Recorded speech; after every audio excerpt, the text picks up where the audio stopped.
My brother got engaged and asked me to be best man. I was honored, until the rehearsal dinner, when he pulled me aside and said, "Actually, we're going with someone less awkward." His fiancée laughed and said, "You're still invited, of course. You'll help with setup, right?" I spent that morning hanging lights and taping down tablecloths. During the ceremony, they forgot my name when thanking people. At the reception, my chair wasn't even labeled. 2 months later, he called me crying. She'd left, took the house, and he said, "I need someone I can count on." Growing up in Springfield, Missouri, family meant everything, or at least that's what I thought. It wasn't a big city, but it was home. Summers meant fishing down at Fellows Lake and winters meant shoveling driveways together.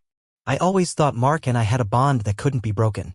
He was older by 2 years, stronger, louder, always the one people noticed first. Me? I was the quiet one. The one teachers forgot about until roll call. But Mark always stuck up for me. I figured that counted for something.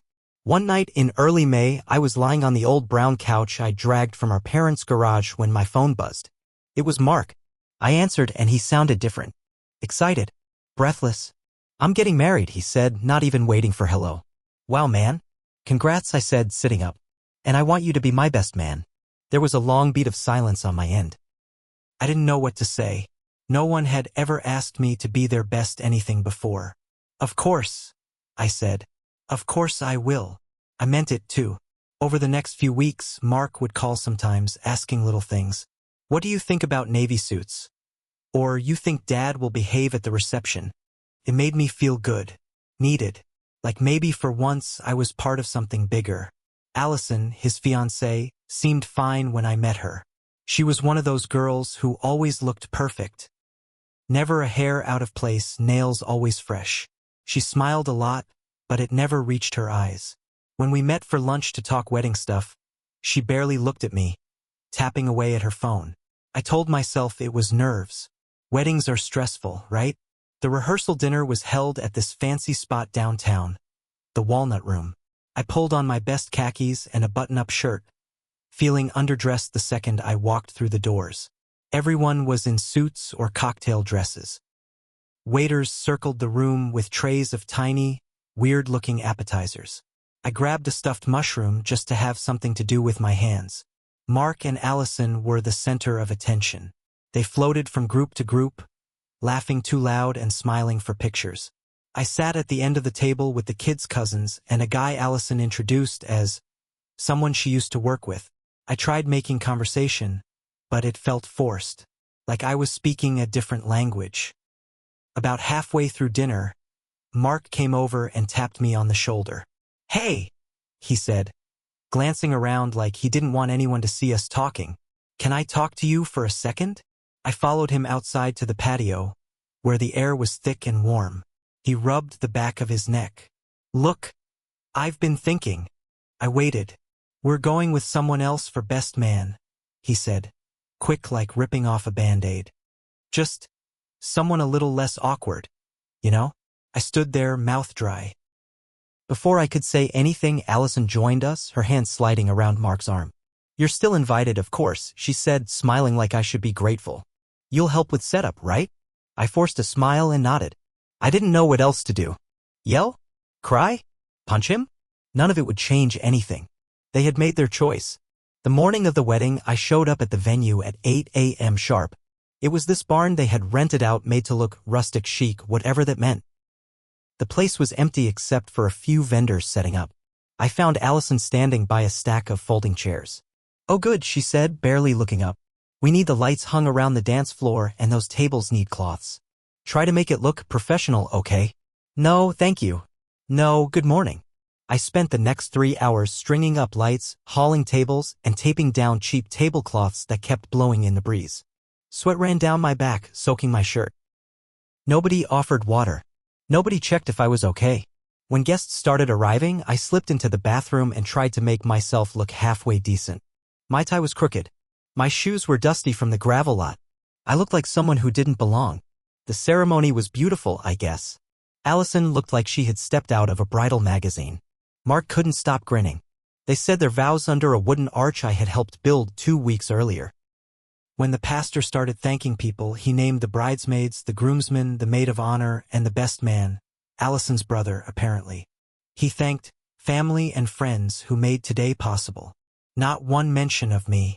I stood up with everyone else for the applause, my hands clapping stiffly at my sides. At the reception, I wandered around looking for my name card. Every table had one. Fancy little handwritten cards with swirls and gold trim. Mine wasn't there. I ended up grabbing an empty seat at a table near the back where a few strangers were talking about their fantasy football leagues. No one noticed me. No one cared. I sat through dinner, picked at my chicken, and left before cake was served. I didn't even say goodbye. 2 months later, the phone rang at 11:30 p.m. I was already half asleep. Mark's name flashed on the screen. I stared at it for a second, heart heavy. Part of me wanted to ignore it. Let it ring out. But I answered. He was crying so hard I could barely understand him. She left, he said between ragged breaths. Allison left. Took everything. She even took Max. Max was his golden retriever, his best friend. She cleaned out the bank accounts. The house is in her name. I'm screwed. He paused, waiting for me to say something. I don't have anyone else, he whispered. I need someone I can count on. I sat there, staring at the wall, the memories of that day rushing back. The lights, the chairs, the nameless chair at the back of the room. I could have driven over, could have picked him up off the floor like he wanted. Instead, I said, maybe you should call someone less awkward. And then I hung up. I stared at the phone for a long time after that. He didn't call back. A week after I hung up on Mark, I heard from my mom. She called early on a Saturday morning, her voice sharp and tight. Did you know Mark's living out of his truck? She asked without saying hello. I rubbed my face, still half asleep. No, I said. He didn't tell me. Well, he's been staying in the Walmart parking lot off Sunshine Street, she snapped. And you're just ignoring him? I didn't answer right away. You're his brother, she said. Family doesn't turn their back. Funny, I thought. Family also doesn't humiliate you and toss you aside like trash. But I didn't say that. What was the point? Mom hung up without waiting for an answer. The guilt set in quick, like an itch under my skin. I thought about Mark sleeping in that cold truck, no dog, no house, no wife. I remembered how proud he looked standing at the altar, smiling like he had the whole world in his hands. And I remembered how small I felt at the back of the room, nameless and forgotten. Still, guilt is a powerful thing. That night, I drove down to the Walmart parking lot. Sure enough, there was his beat-up red Ford sitting near the far edge under a flickering streetlight. I parked a few spots away and watched for a minute. He was sitting in the driver's seat, head back against the headrest, eyes closed. His hair was a mess. His face was pale. I got out and walked over. He didn't see me at first. When I knocked on the window, he jumped. He rolled it down halfway. What do you want? He said, voice hoarse. I stood there for a second, not sure how to even start. You need a place to stay? I said finally. He stared at me. His eyes were red and tired. I thought you didn't want anything to do with me, he said, bitter. I shrugged. I don't. But Mom's on my case. For a second, I thought he was going to slam the window shut and tell me to screw off. Instead, he let out a long, broken sigh. Yeah, he said. I need somewhere to stay. The first few nights were rough. I had a small one-bedroom apartment above a used bookstore. He crashed on the couch, dragging in the smell of old truck and sadness. We barely talked. He spent most of his time staring at the ceiling or scrolling on his phone. One night, after a week of this, I came home from work and found him sitting at my kitchen table, papers spread everywhere. What's all this? I asked, tossing my keys on the counter. Trying to figure out my next move, he said without looking up. I peered over his shoulder. There were job applications, loan paperwork, even some listings for apartments. Good, I said, trying not to sound relieved. For a moment, I thought maybe things were turning around. Then I saw the corner of a bright, shiny wedding magazine sticking out from under the pile. I pulled it out. What the hell is this? He grabbed for it, but I held it out of reach. I was just looking, he mumbled. Looking. At wedding magazines. At wedding cakes and tuxedos and fancy setups. He wasn't moving forward. He was dreaming about doing it all again. You serious right now? I said louder than I meant to. He slumped back in his chair, arms crossed like a sulky teenager. You don't get it, he muttered. No, I snapped. I do get it. You can't stand being alone. You needed someone to stand next to you at your wedding to make you look good. Just like you needed Allison to make you feel like a big shot. And now you want to find the next girl who'll play dress up with you and make you feel important again. He didn't say anything. Just stared at the table. You used me, I said, voice shaking. And you'd do it again if it meant you didn't have to feel small for 5 seconds. He looked up at me then, and for the first time I saw it. Not sadness. Not guilt. Resentment. Like I had wronged him somehow. It made my decision easy. Get out, I said. He blinked. What? You heard me. Get out. Find a friend to sponge off of. I'm done. You're serious? He said, like it was the most shocking thing in the world. I opened the door and pointed. He stood up slowly, gathering his papers in a messy stack. You're making a mistake, he said, walking past me. I didn't answer. I closed the door behind him and locked it. I pressed my forehead against the wood for a long minute, heart pounding. For the first time in a long time, I didn't feel awkward. I felt free. About 2 weeks after I kicked Mark out, I figured that was the end of it. I didn't expect to hear from him again, and honestly, I didn't want to. I started sleeping better. Eating better. It felt like finally closing a door that should have been shut years ago. But trouble has a way of circling back. One Saturday morning, I was getting coffee at this little place near the bookstore when I saw her, Allison. She was sitting at an outdoor table with some guy I didn't recognize. She had her hair pulled up in a messy bun, no makeup, wearing jeans and a plain sweatshirt. For the first time, she didn't look polished. She looked real. Human. Maybe even tired. I ducked into the coffee shop fast, hoping she hadn't seen me. But no such luck. When I came out, coffee in hand, she was standing there waiting. Hey, she said, flashing a tight smile. Hey, I said back, not stopping. She followed me down the sidewalk. Listen, she said. I know things were weird with the wedding. I didn't answer. Just kept walking. I didn't mean to be rude, she said. I was under a lot of pressure. I stopped walking. You humiliated me, I said flatly. You and Mark both. She sighed. Mark's an idiot. Always has been. That caught me off guard. You think I left because I wanted a better house, she said, crossing her arms. Because I wanted a richer guy? Didn't you? I said. She shook her head. I left because he's a selfish prick who treats everyone like they're backup dancers in the Mark show. I didn't know what to say to that. She wasn't wrong. I tried to warn him, she said, softer now. Tried to get him to be better. But he doesn't listen to anyone. Not even his own brother. That stung more than I cared to admit. She looked at me then, really looked. Like she saw something. You deserve better, she said. Then she turned and walked away, her coffee forgotten on the table. Later that night, I got a text from an unknown number. Unknown. Heard you ran into Allison. She tell you her side of the story? Unknown. Funny how people change when they don't get what they want.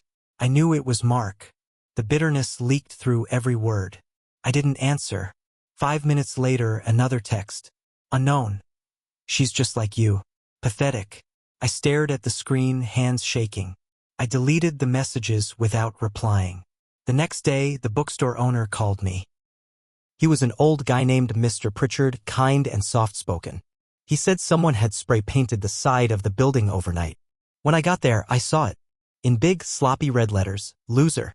Police said there were no cameras facing that side of the building. No witnesses. I didn't need proof. I knew it was Mark. I wanted to scream. Wanted to march over to wherever he was crashing and beat some sense into him. But I didn't. I cleaned it up. I painted over it. And I started planning. If Mark thought he could make a mess and get away with it, he had another thing coming. I knew him. Knew his patterns. Knew exactly where he was weak. He wasn't just broke and homeless, he was desperate for someone to tell him he mattered. To lift him up. To make him feel like a king again. And I knew just how to use that. I waited a few days before I made my move. First, I created a fake online ad. Something simple. Local gig board. Looking for a charismatic male for a big event. Must be outgoing, love the spotlight. Good money. Full attention guaranteed. Mark couldn't resist anything that sounded like people cheering for him. I set the contact number to a burner phone I picked up at a gas station for $20. Sure enough, 2 days later, the burner buzzed. It was Mark.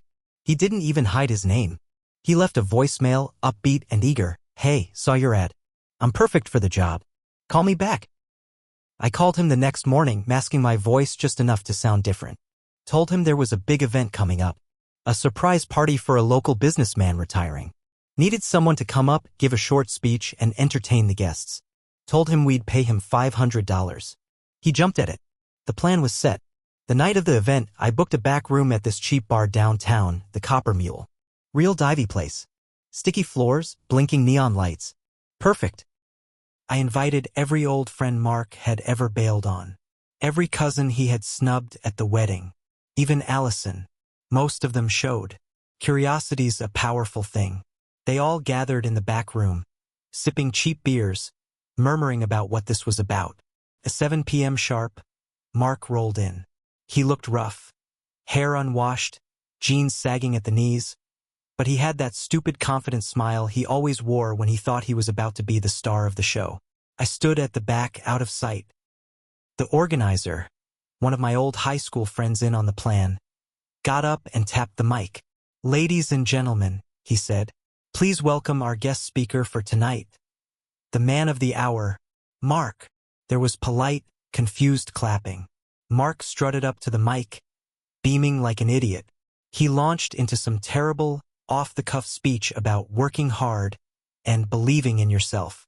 He threw in jokes nobody laughed at.